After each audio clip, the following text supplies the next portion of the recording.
Our next reader is a special treat. His name is Carlo Matos. He's the author of 3 books of poetry, A School for Fishermen, Counting Sheep Till Doomsday, and Big Bad Asterisk. And I can tell you that Big Bad Asterisk, and I'm sorry, I know yours, Brian, but we're gonna use a metaphor from Nazareth. Because not only is this book amazing, it is the deep canyon under the ocean, and it is the 80-foot wave. It is all of that. It is the tornado meets the hurricane. You've got to give him some credit because he is also not only an incredible poet and professor, he is a cage fighter. So, out of the cage and onto the page, give him a big round of applause.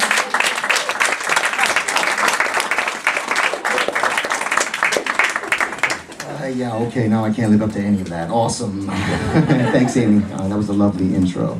I'm going to read from my new book, Big Bad Asterisk. And I just realized that I've written about this moment before in my first book. When I was 15, everybody in the band I played in, Banda Nacional Conceição Moreirense, we all went back to São Miguel to play the big procession in the São Cristo, I believe, right? It's epic, soul-killing procession because it was like hours and hours. My poor feet hurt still. But the cool part was that like the entire village of the scattered lost ones who all came over when they were in the 70s, we all went back together, like everyone.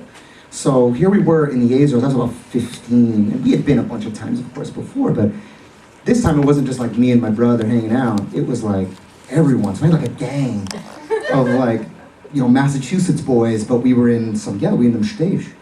So in my first book, I actually wrote about the procession, you know, because that was the interesting part.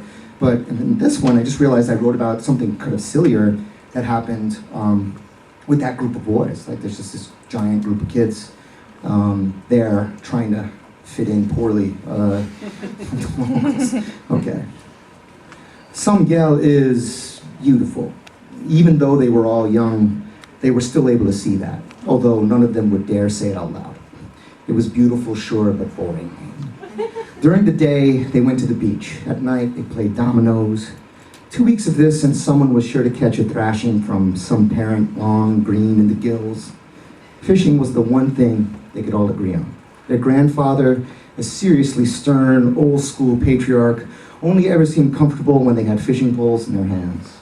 He was so old-world, he would never speak to them directly. It was an ancient game of grapevine. His messages relayed through their sweet, sweet grandmother and on through the genes. Their grandfather was known around the village for his obsessive power walking before power walking was even a thing. Because of his near limitless stamina, the villagers had named him the Tugboat. Actually, they called him Joe Tugboat or Zegbok. For most of their lives, they thought this was their grandfather's real name. It never occurred to them that that didn't make any sense. They continually ran into him as he rampaged the town. He was easy to spot after all, with that plunging way he walked, a walk they would all inherit. Of course, these were the same kids that translated Holtepish as fish ass. Their countless cousins and aunts and uncles were happy to see them night after night coming home with a basket full of fish for dinner, as if remedying the damage done by their questionable American upbringings.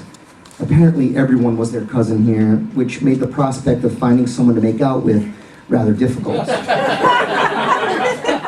Not that that would have stopped them. There was nothing back home that equaled that march across town back to their grandfather's house. A gang this size would gather only suspicion back in the burbs, and how they loved to watch their mothers cook the fish and their fathers eat the fish. Even his little brother, who would never eat a piece of fish in his entire life. It was the bones, he said.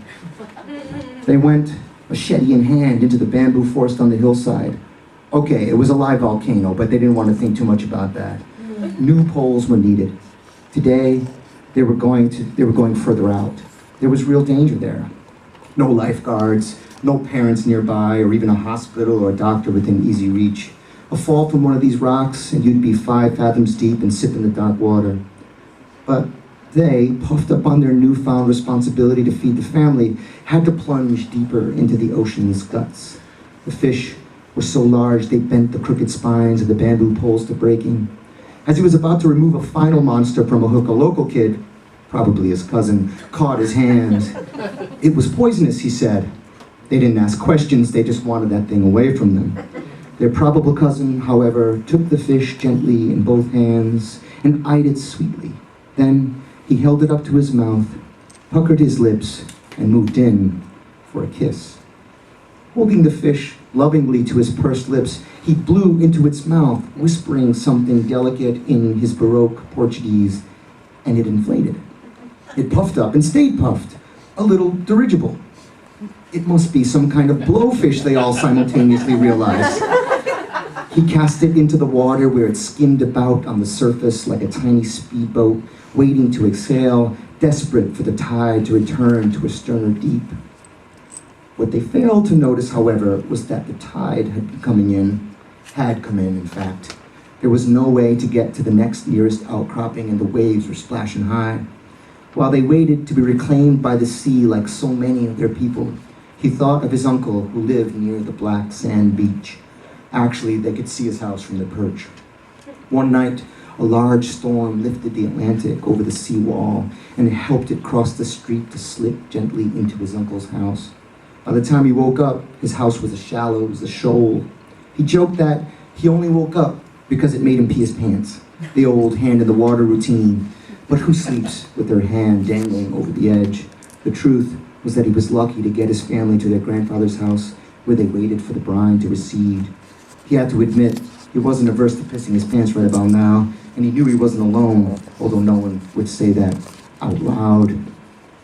The black kites watched them from their cliff with the Atlantic view. Of course, everything here has an Atlantic view. Watching the fire that lightens the waters from below, a path strewn with fish tails, cleaved with fish heads, and leading, one hopes, to one of those golden age barks, maybe, or to Atlantis, or to the center of the earth to dine with furious Lucis bones.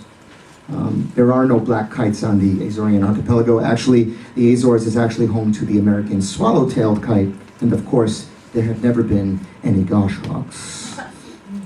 But now, they had forgotten about drums. Marching long hours every Sunday since the 4th grade, since the klaxon of clarinet lessons, its own countermeasure to be sure, since John Philip Sousa and polyester burnt thighs.